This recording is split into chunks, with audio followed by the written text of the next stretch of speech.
Good morning, everyone. Yes, VP.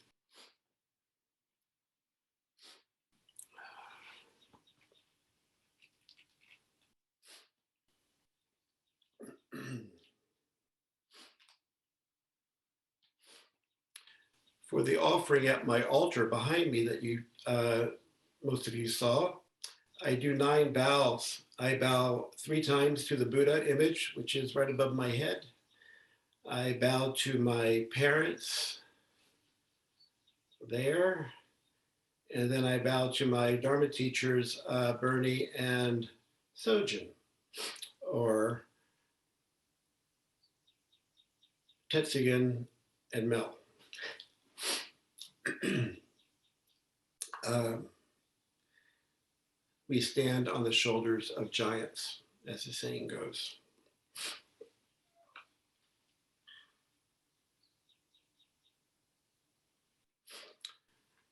It's been purported to say that Suzuki Roshi said that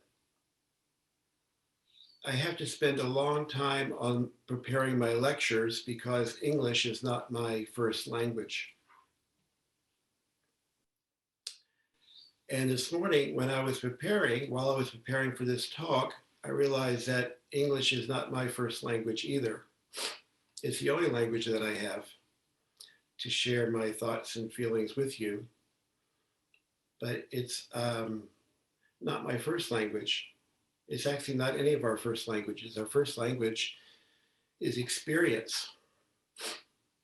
And the manifestation of those experiences are brought out by talking and speaking. So I hope that today's talk is clear and helpful and encouraging to you all.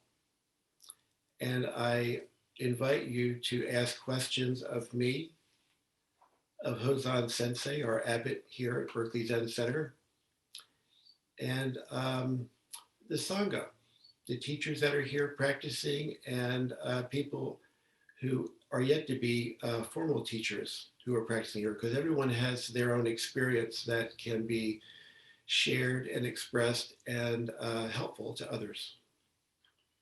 Today is my day to share with you.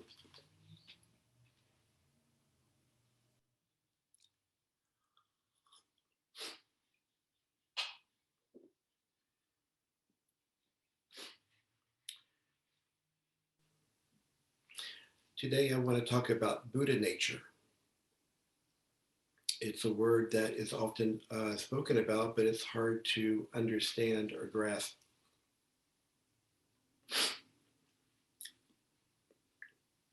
Simply put, it's the capacity to become a Buddha, to become awake.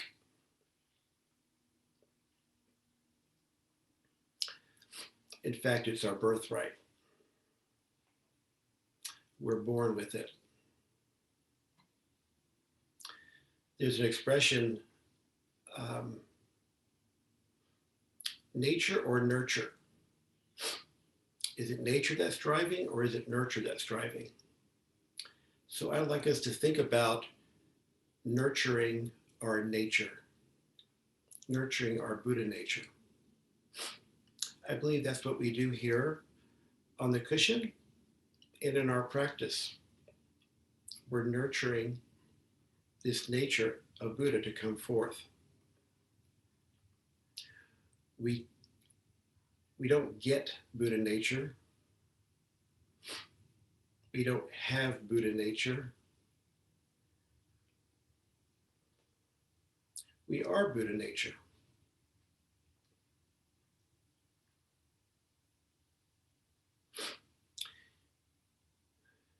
In the first couple centuries of the last millennium, there was a sutra called the Maha Pari Nirvana Sutra.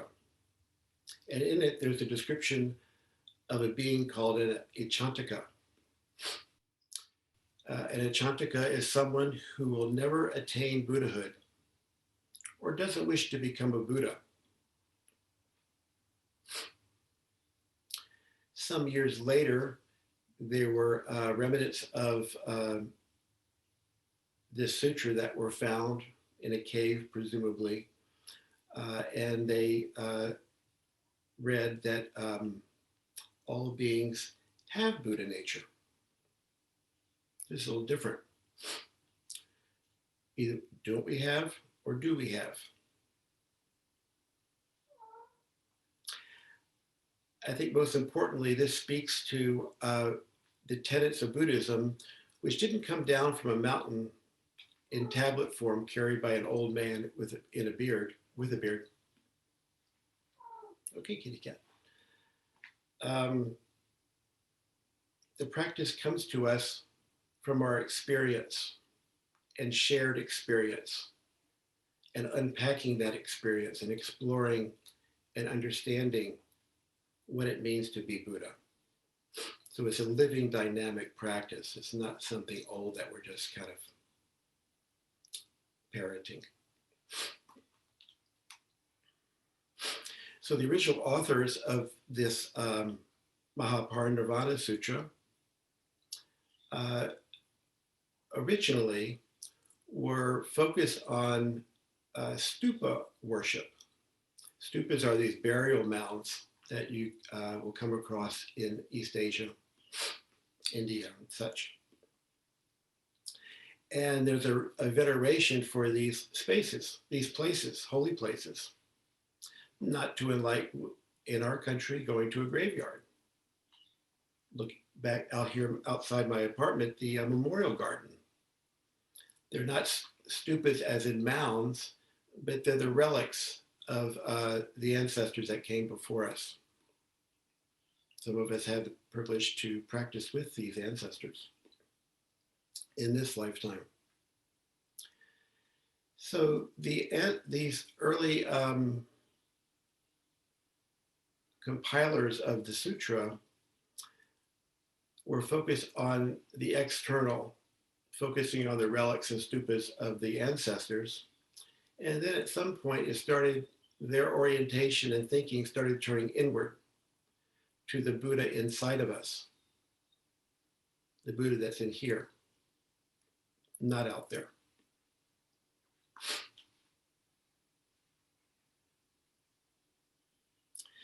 There's a Buddhist term called Tathagata Garbha, which translates as womb or hidden treasury within. So that's our Buddha nature. Tathagata Garbha, Buddha nature.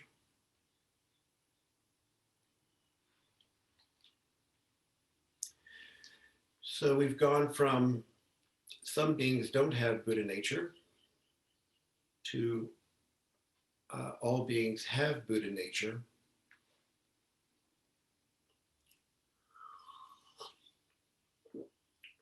And then in the 13th century in Japan, Dogen Zenji said, all beings are Buddha nature, which is quite a shift of thinking. So it's not something you have, it's something that you are or that you embody. You don't have to get it, but only to realize it.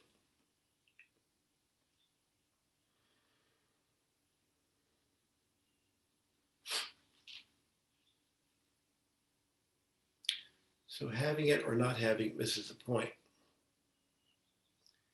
And I know from my own experience that if I lose faith in having Buddha nature or questioning another's ability to manifest Buddha, thinking they don't have Buddha nature, this is one source of discomfort and suffering.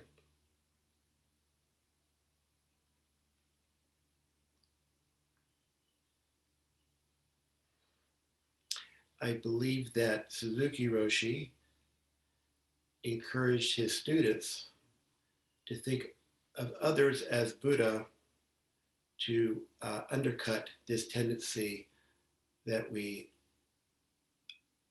can judge others or judge ourselves as not having Buddha nature. So when we start seeing others as Buddha, our thinking about them changes, and our thinking about us changes, ourselves. So he would say, you're okay as you are, and you can use some improvement. So Suzuki Roshi was encouraging us to see that we're okay as we are, that we are Buddha. And as important is you can use some improvement. However, needing or using some improvement does not mean that you're less of a Buddha. It just means you can refine your life a bit. You can be reminded of things and improve, so to speak. But key to that is that in the moment of practice and so-called improving, you are Buddha manifesting in that moment. We're not practicing to become Buddha. We're Buddha in this moment. You know, the Buddha did not want depictions of him after he died because, well, why? Well, I wasn't there, but I'm imagining that he didn't want to be idealized. So for some years after his death, there were no images of him. And slowly people began wanting some orientation or reference to the Buddha's teaching. And so they started creating images. Some of them were not anthropomorphic. They were, there was a deer, the Dharma wheel, footprints, but eventually images started coming into focus and being made and propagated. So with those images came an image of this man sitting upright in a particular posture with a beatific smile on his face. Something like that. Apparently calm and at ease. And that's something that we tend to want in our lives, calmness and easefulness. So what happens when we don't have calm or ease? What happens when we don't look like that? Either by virtue of skin color, by gender, by comportment. Are we still Buddha? So the images that we have on our altars or in our mind are ideals and something to orient toward. But ultimately, we have to find the Buddha in here and accept the Buddha that's in there. I heard a story of a student speaking with Sojin Roshi, and Sojin asked him, "How are you doing?" And he said, "Wobbly."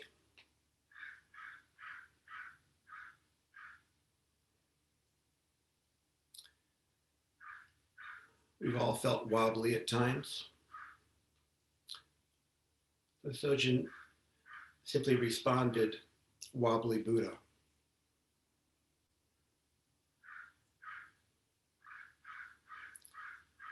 Accept your wobble and be Buddha.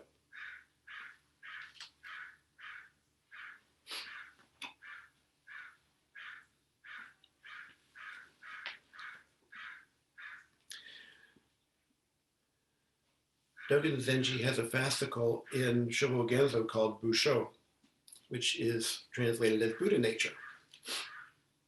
And it opens thus.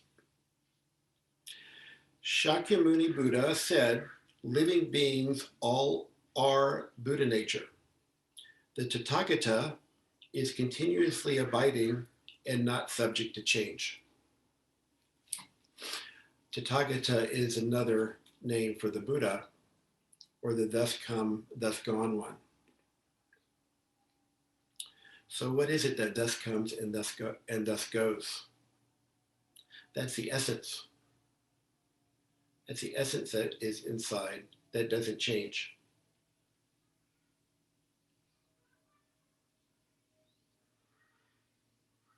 The phenomenal changes, but the essence doesn't change.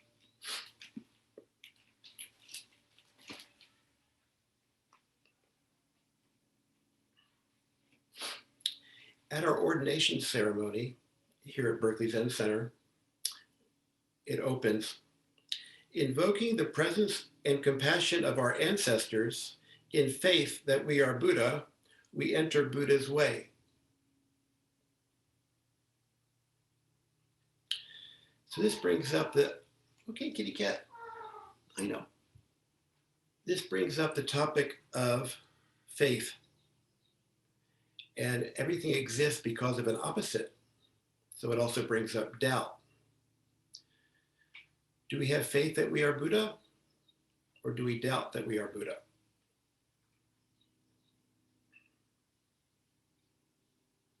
So people tend to fall on one side or the other of this line, being either faith types or doubt types. It's okay to have doubt and to question, but if it falls into skeptical doubt and cynicism, then we don't get very far in our practice. It's good to have faith and optimism and a belief, but if we have too much faith, we can be naive and not question things. So what's the balance between the faith and the doubt?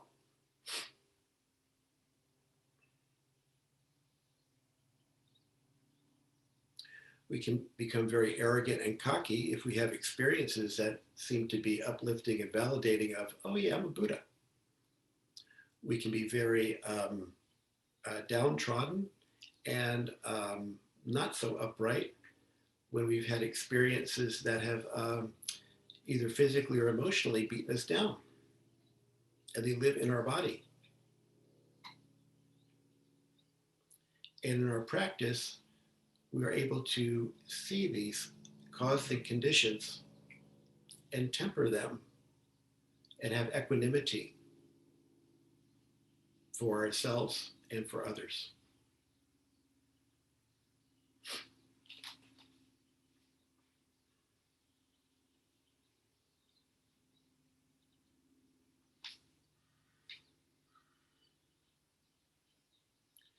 From time to time, I make a mistake.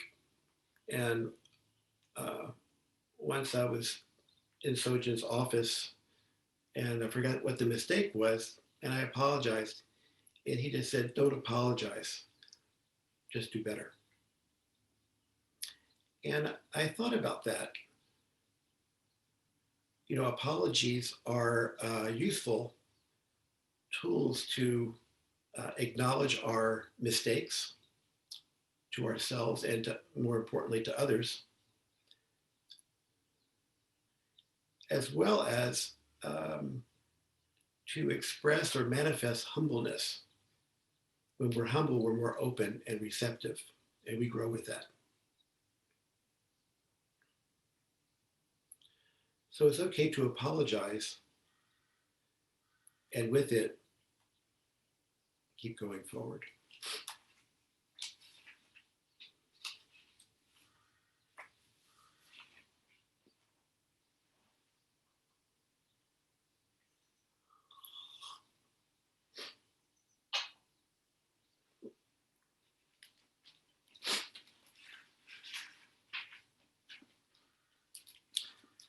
A little later on in Busho, Dogen writes, the Buddha said, if you want to understand Buddha nature, you should intimately observe cause and effect over time. When the time is ripe, Buddha nature manifests.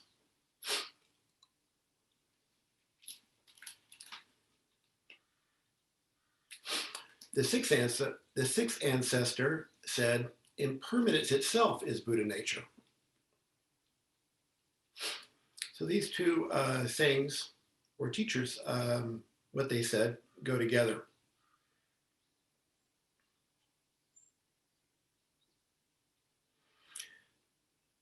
So cause and effect is volitional action, things that we intend to do, either through body, speech, and mind, and they manifest. And because these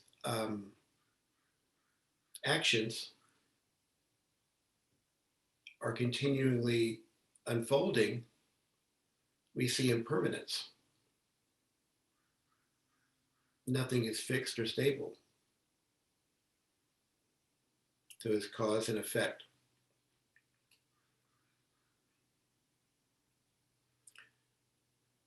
So what is it like? So Buddha nature, if I want to see Buddha nature, study cause and effect. Well, the other day I heard a talk and there was a reference to a exchange between a student and a teacher in the Sufi tradition. The student asked the teacher, "What is wisdom?" Teacher responds, "Wisdom comes from making good choices." "Well, how do you make good choices?" Teacher says, "From experience." "Well, how do you gain experience?" "Making bad choices."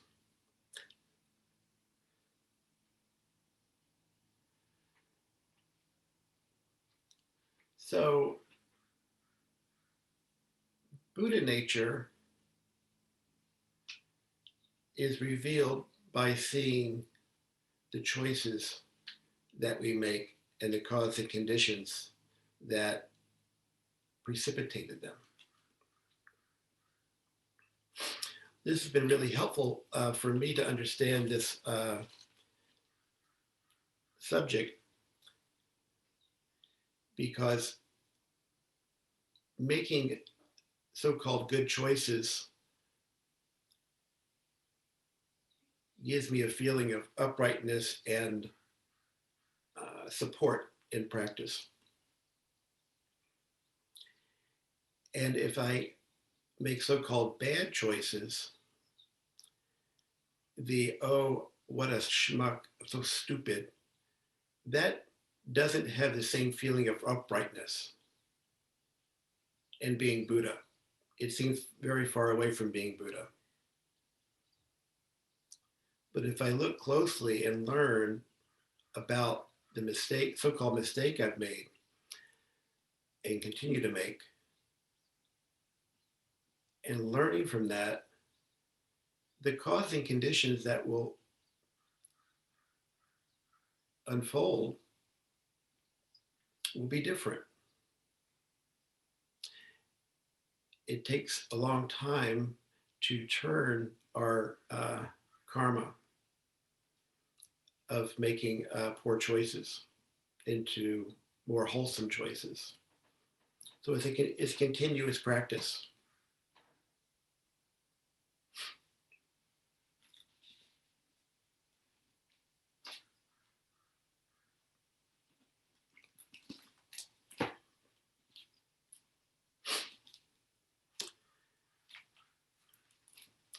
Koans are collections of stories from Tang and Sung China, another place and time, another culture and people, but they really are stories about us, about you and me. And it's important to remember that the players in these stories on this stage are you and me. They have other names, but they're you and me.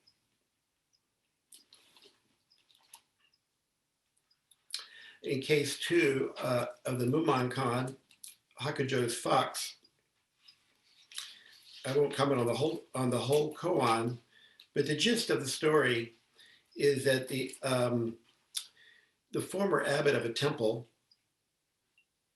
was reborn as a fox because he gave a mistaken answer when asked, "Does an enlightened person is an enlightened person subject to cause and effect?" He said no. and he was reborn as a fox.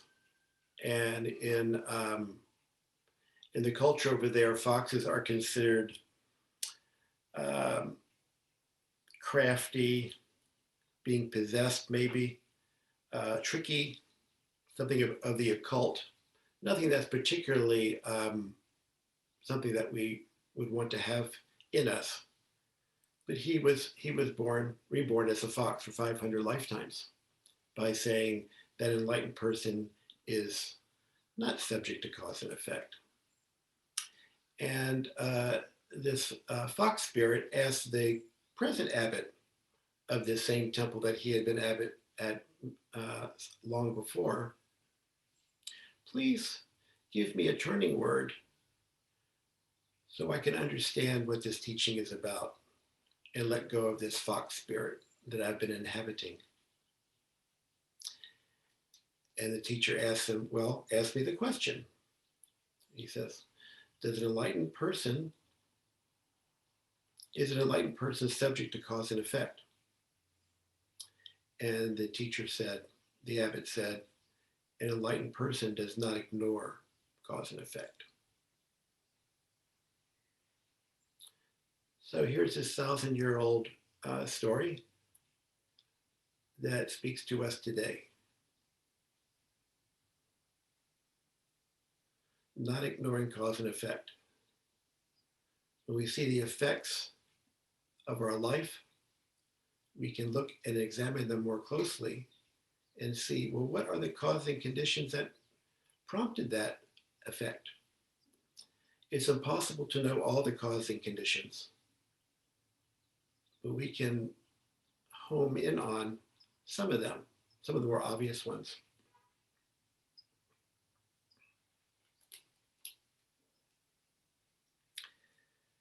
In case 9 of the Mumonkan, Daitsu Chiso's non-attained Buddha speaks to, I think, many of our laments. I've been sitting so long, why can't I wake up? I feel so deluded. I've been sitting for 40 years and I'm ordained and I still make these mistakes. Why can't I turn this around? So here's the case.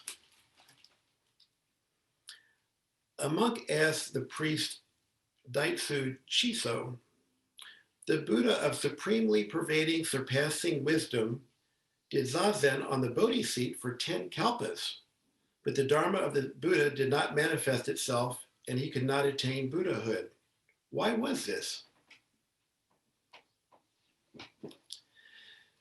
Daitsu Chiso said, your question is exactly to the point.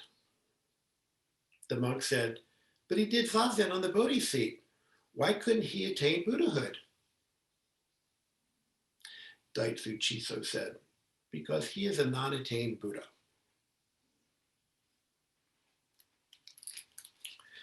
So when I first came across this koan years ago, I thought, well, okay, he just didn't get it. He didn't attain it. And then in subsequent study, realizing that we don't attain anything and we are it, my thinking shifted around this.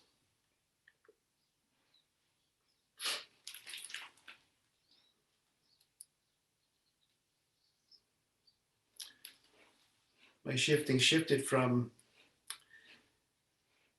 that the Buddha didn't manifest because it's not something that's born. It's something that's already there and present.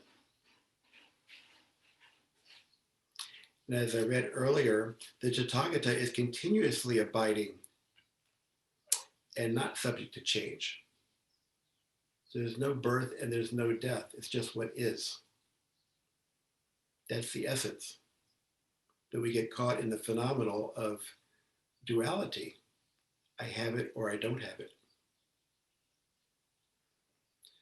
And you can't attain what you already have.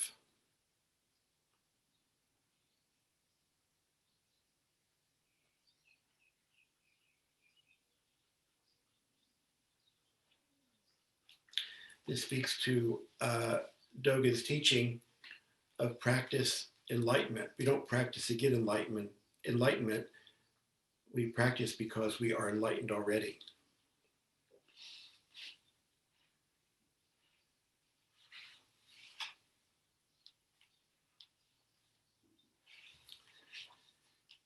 So a kalpa is an incalculable amount of time.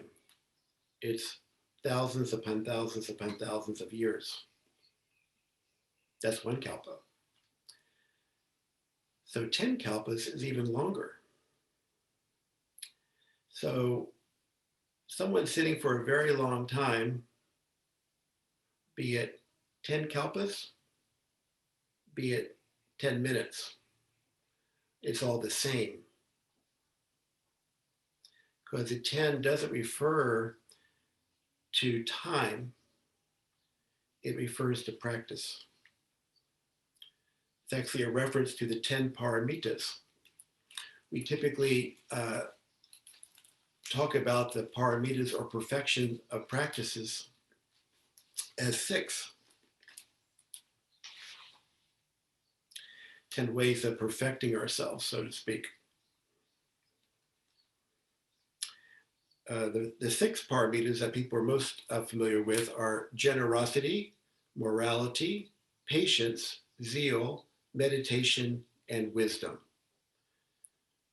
So the Prajna paramita is a paramita of wisdom. Dana paramita is a paramita of generosity. So we practice these expressions in order to cross over to the other shore, which is this shore. The other 4 paramitas that are on this list of 10 are conduct and speech appropriate to the truth, resolve or will, strength, and spiritual knowledge.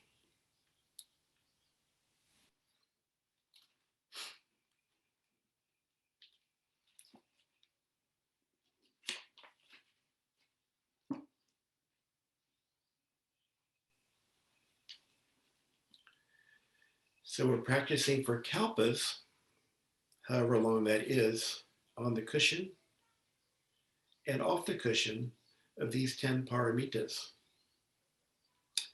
The thrust of the koan is an encouragement to get off the cushion and practice those paramitas. And in that practice, we attain so-called a realization that we are Buddha.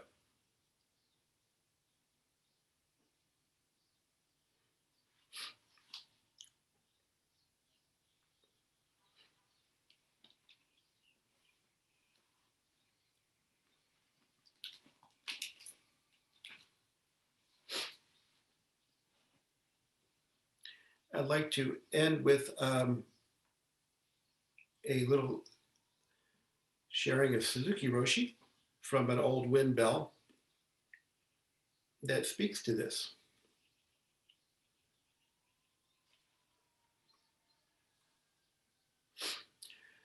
My mind was wandering about. I couldn't make my mind pure, and I was at a loss for what to do. I suffered a little bit, and I thought and thought and thought about what I should do. One day, when I was listening to a psychology lecture, the teacher said, "It is impossible to catch our mind exactly. It is especially impossible to know exactly what we have done. The mind which acted some time ago, the mind which belongs to the past, is impossible to catch. And even the mind which is acting right now is impossible to catch." So I thought, no wonder it is so difficult for me to understand my mind. And I gave up trying to be sure of my way-seeking mind. Since then, I have done things without thinking that I did them just because they were good.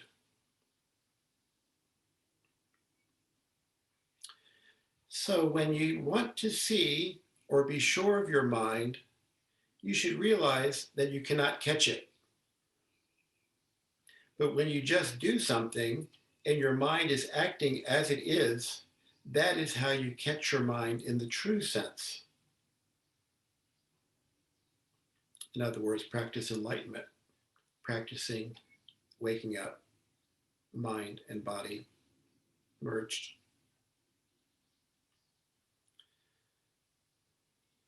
Anyway, it is rather difficult to see things as it is because seeing things as it is not the activity of our sight or our eyes. This is why we put emphasis on practice. To do something without thinking is the most important point in understanding ourselves. Since it is difficult to see things as it is, we should just practice our way. Thank you, Suzuki Roshi. And thank you, you all.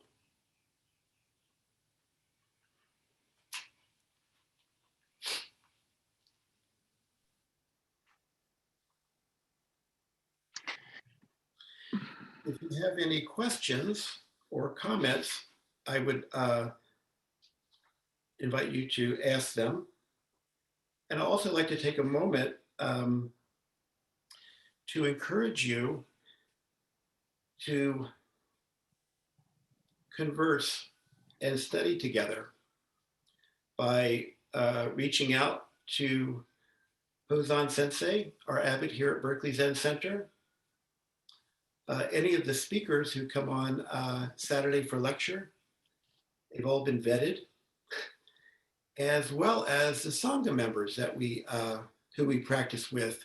A little hard online. It's not like being in the Zendo and on the grounds where we see each other, bump into each other, and then we can share our thoughts and ideas around practice and encourage each other.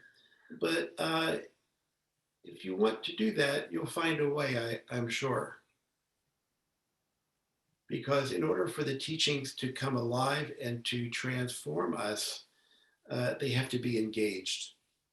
And there's engagement alone, and there's engagement in community. So as I said earlier, we stand on the shoulders of giants. And little Sweet Pea, the little cat that some of you saw maybe in the screen here when she was walking around me, she doesn't appear to be a giant, but I learn a lot from her. Because when I look at her, I recall the causing conditions of my life that either have expressed impatience with her or love for her, and the numerous other feelings that come up when we're around others. And I practice with that. And so she's a really good teacher for me. Thank you. Thank you, Ross, for your talk and inspiration. We have questions now. We'll start with Peter Felser. Would you unmute and ask your question?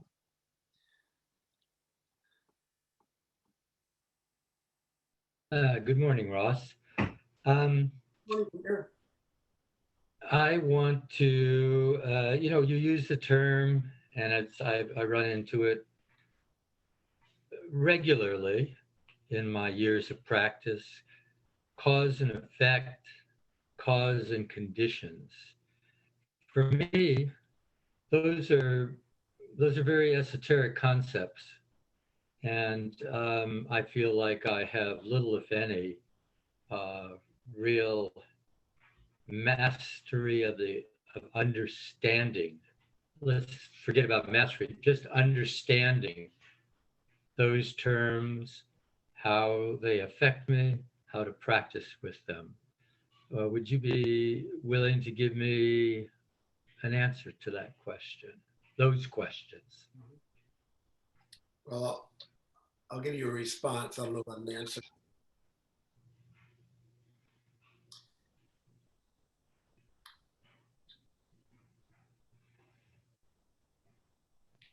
Because of your smile, the effect of warmth fills my heart.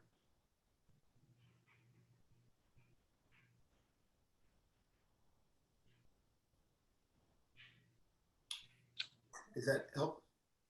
Could you repeat the sort of middle phrase? I heard because.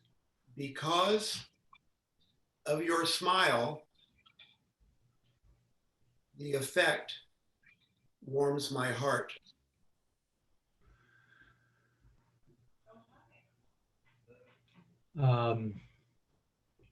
I'll have to ponder that a bit, Ross.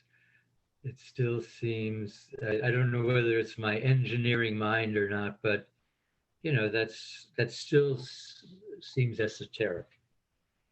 Okay. I'm observing a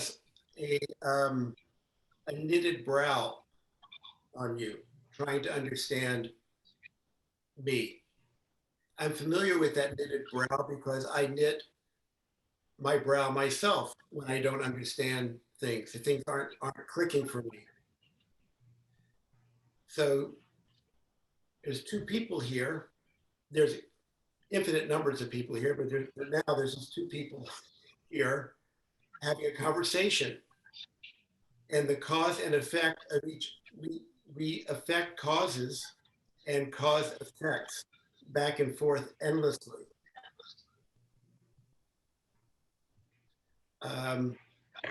Let's go for a walk and explore this.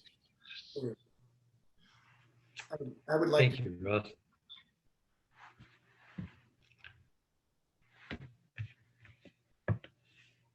Okay, thank you, Peter. We have a question from Linda. Go ahead, Linda. Hi, good morning, Ross and everybody. Good morning. Ross, I get really a deep worry when you say that the Tathagata does not change. What are you talking about? Something does not change. Please help.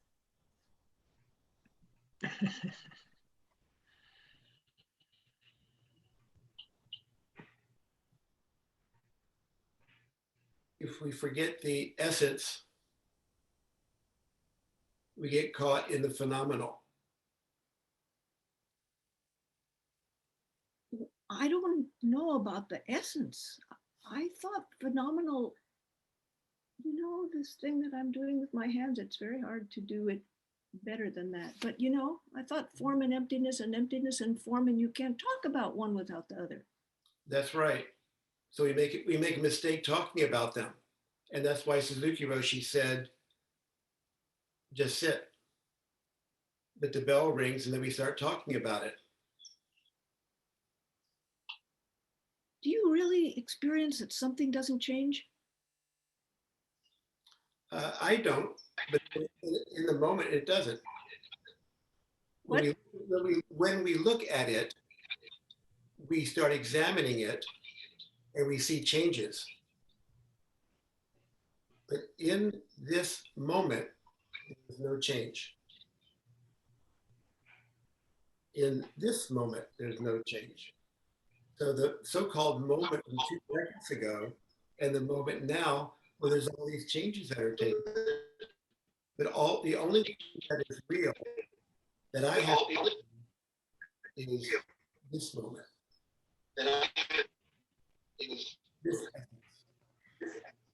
Ross, maybe it's meaningful.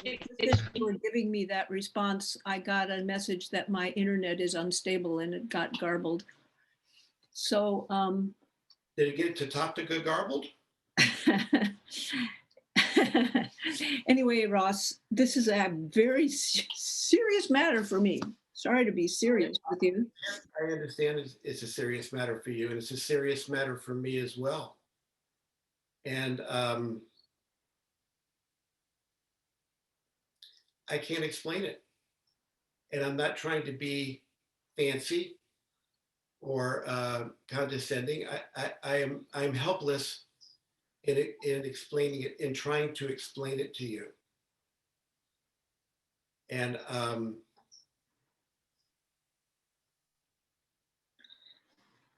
We'll continue to stand on the shoulders of Sweet Pea.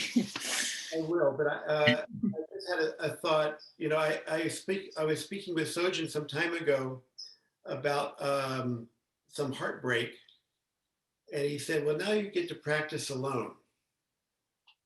For me, that was a step into the essence.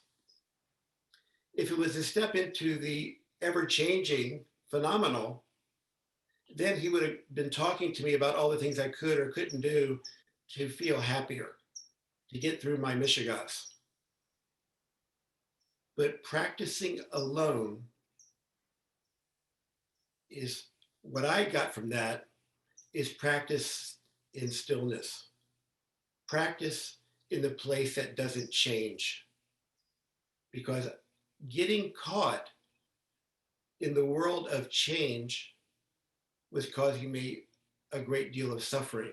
And it continues to, because I get caught.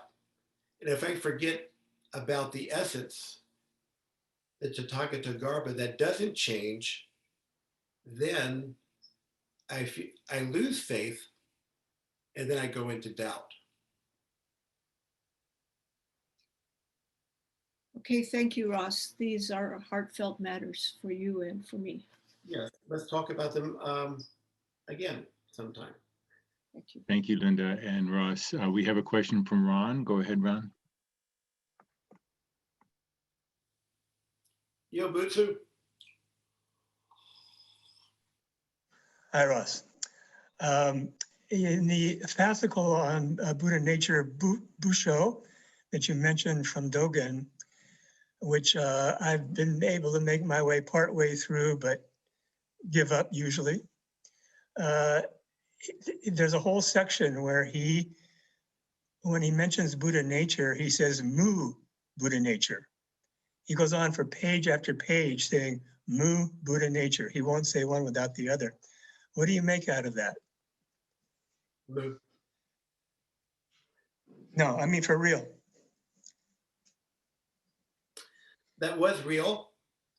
And mu, which for those who have studied Joshu's dog, does a dog have Buddha nature? Mu literally means no. We all know that the dog does have Buddha nature. So no is taking away our concepts, revealing yes, that all is accepted, all is included. So I make out of that Buddha nature is thus. Is thus? Is thus. What do you mean by thus? All is included. Okay. All is included.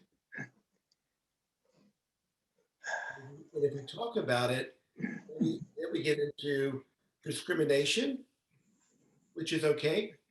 It's important to discriminate and discern, and then we find where things line up.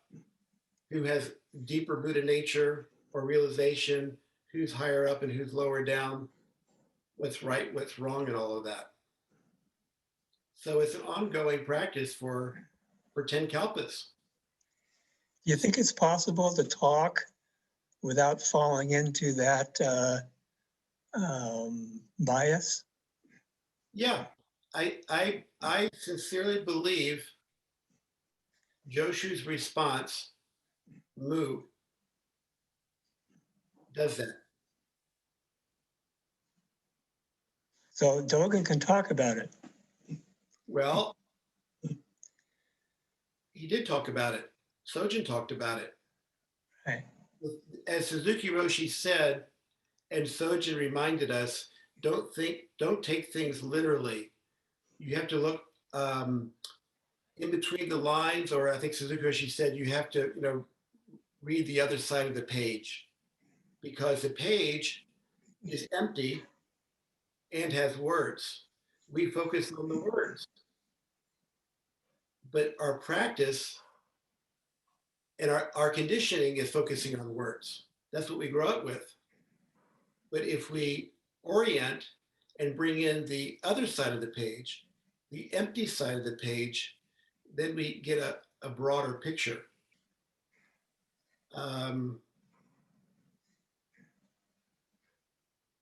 Yeah. Okay, let's do it. Yeah.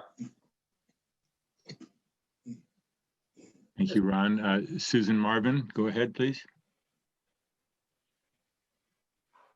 Hi, Ross. Susan. So listening to you and Linda, here's where I went. What I really liked in the Dogen reading are those words continuously abiding, which somehow, when Suzuki Roshi said you also need a little improvement, I'm guessing there was a little translation problem there, because I think in Japanese that word improvement really includes this idea of continuously. And I think what he might have been meaning was more like continuously abiding, because it's tricky in English for us. That word improvement has some attachment to a goal or to becoming better, or it even includes in the dictionary, it has this idea better than, Yes. which is, that's the wrong direction for us as Zen students. I agree. And so then when we think about the word change is fine, but it's not final. There's included in change is this idea that we're always in the same place and we have to continually abide in this place that brings the kind of wholesome activity you're talking about. And I wonder if you could say something about that. Well, I'm really glad that you brought that up. It speaks to my opening words about English not being or my own. I really appreciate everybody's questions and challenging in a good way, challenging me so we can kind of unpack this.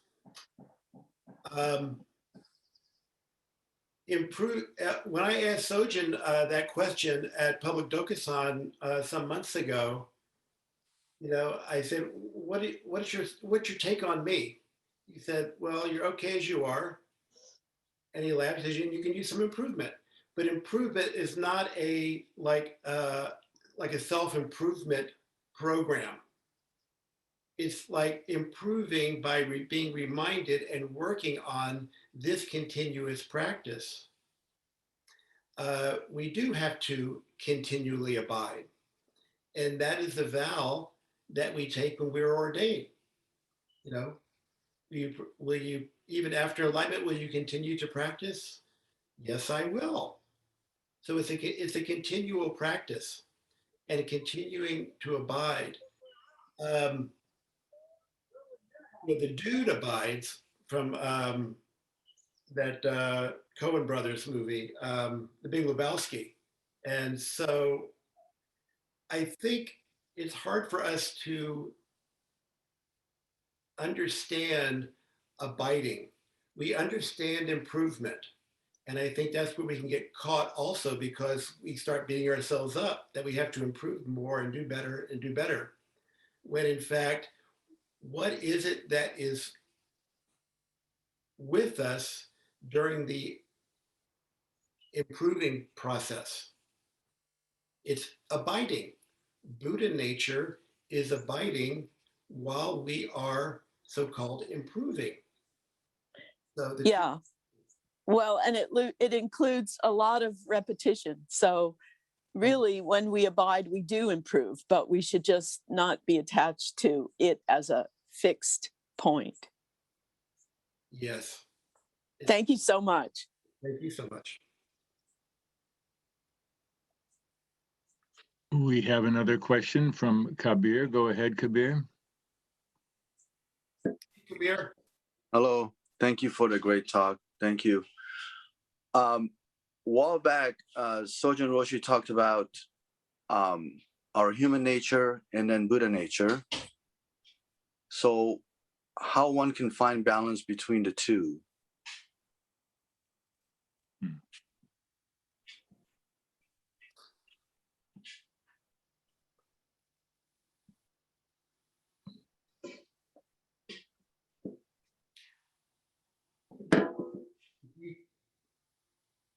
If you have faith in Buddha, if you have faith in your own Buddha nature, your human nature will take care of itself. If you don't have faith in your Buddha nature, it will be very difficult. Dogen said that the rock that you trip on is the same rock that you get up off the earth and continue on in your life of practice. So, is it the human that trips, or is it the Buddha that trips? This is really important. Like Sojun told this student, wobbly Buddha.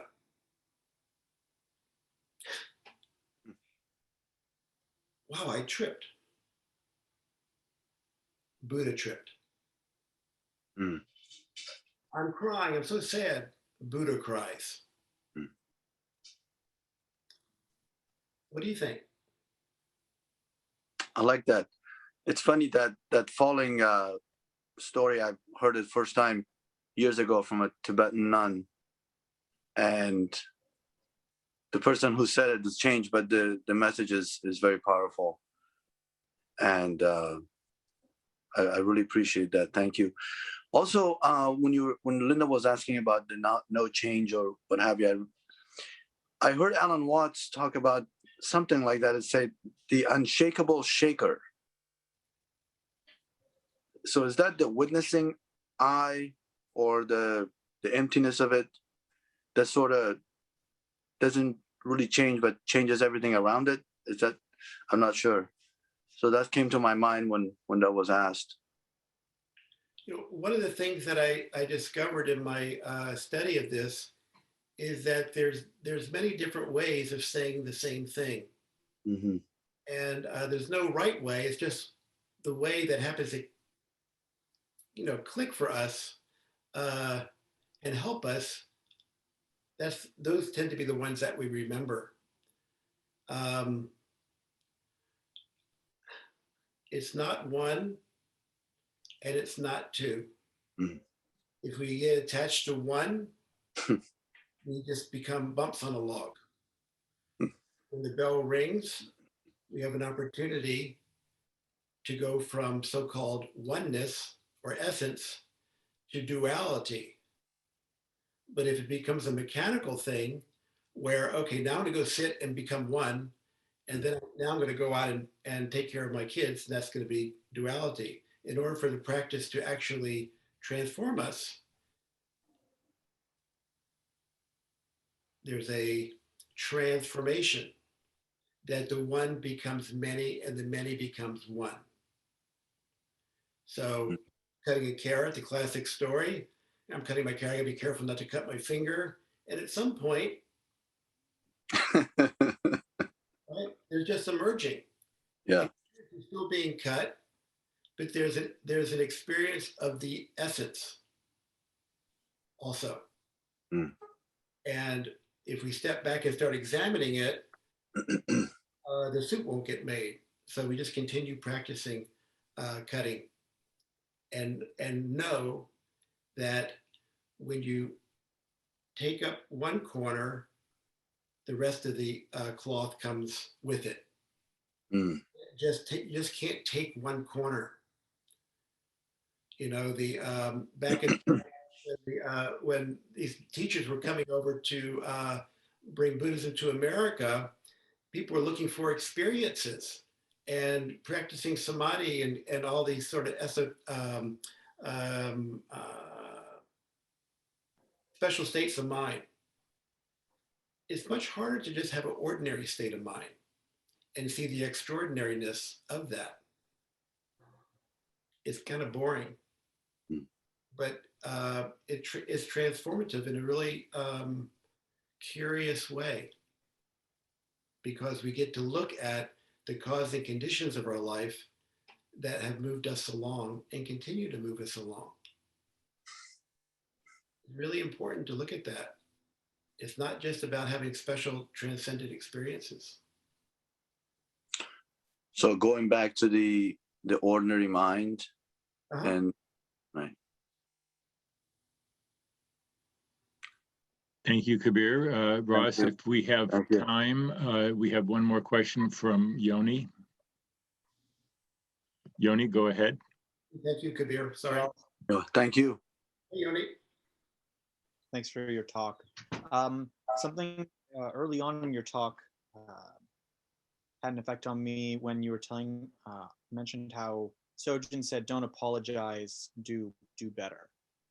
And to me, the apology seems important because it expresses a shared reality, and that's sort of the importance of language in a lot of senses. It allows us to share reality. And you talking with Ron about the word "moo," it seemed like this is a word where it was a we had a hard time sharing our experience of the word "moo," and I wonder why that is. Why is it so hard to agree on "moo"?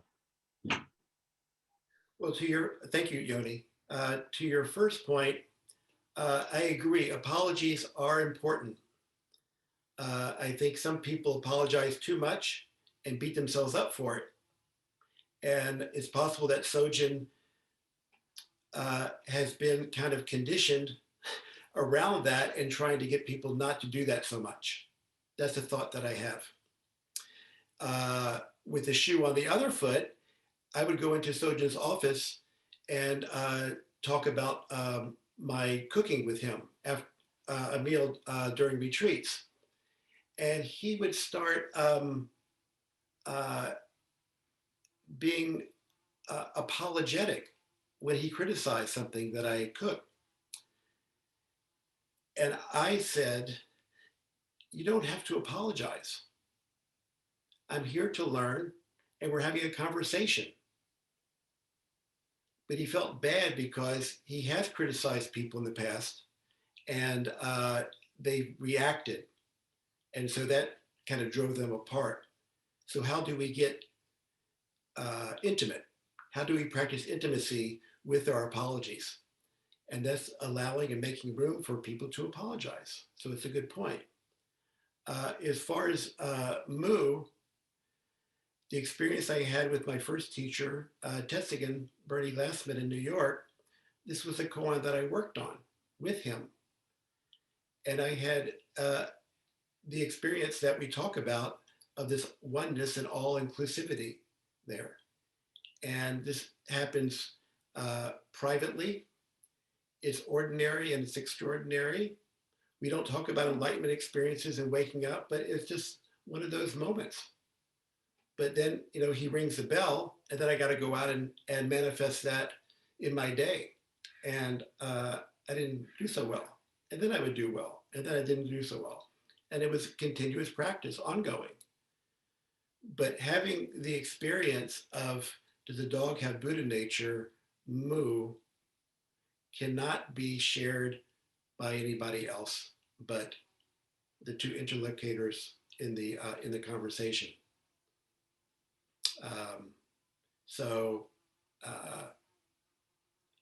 As the saying goes, I didn't say there's no Zen teacher.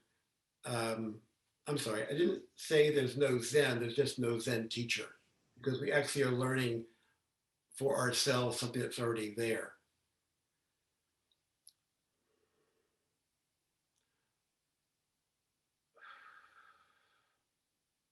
So it's often said that students will either come back to their teacher thanking them for not telling me the answer so I can figure it out for myself. And sometimes we do memorial services and remembrance services for people who shared something with us, but didn't reveal the secret, that we actually find the secret ourselves. And that's this continuous practice. It can be frustrating, but that's why we continue to practice together, because we get little glimpses.